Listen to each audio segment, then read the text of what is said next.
Sarap nito.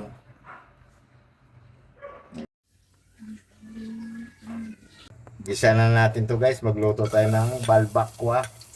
Pinalambot na namin kanila yung karne. Yung pagluto na lang nito. Sunod na natin yung bawang. Ang dami bawang ah.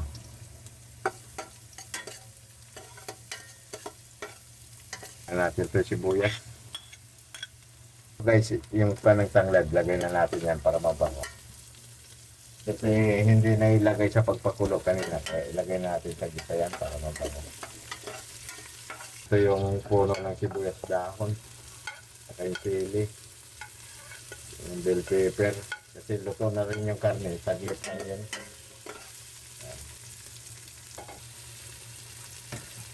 Lagay na natin ito guys. So, yan o. Ang gaganda ng hiwa. Yung tuhod. Tuhod tawag dito. Yung sarap nito guys. Luto ng specialty ng mga Cebuano to. Balbakwa. Yan. May halang balat. Yan. Sarap nito. Ting patis na lang yun. Paminta. Lagyan natin paminta. Yan. Kunti lang. Baw kasi wala natin ito yung sabaw guys. Yung pinagpakuluan niya to. Guys, so, luto na, titimplahin na lang natin yung balbakwa natin.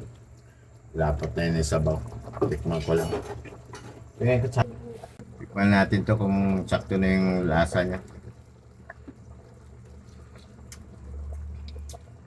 Sakto na.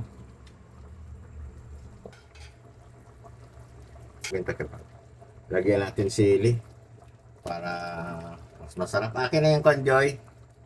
Lagay na natin to guys kasi luto na. So yan. Kaya na natin, luto na yung balbakwa natin guys. Wala lang kanyan. Black beans. O ano yun? Tausi. Hindi nalagyan pero okay na yan. Masarap pa rin. Okay. Ito na guys oh. Oh. Laki. Sarap nito. Lagyan natin na sabaw at saka sili. Okay. So, kain na tayo guys. Balbakwa.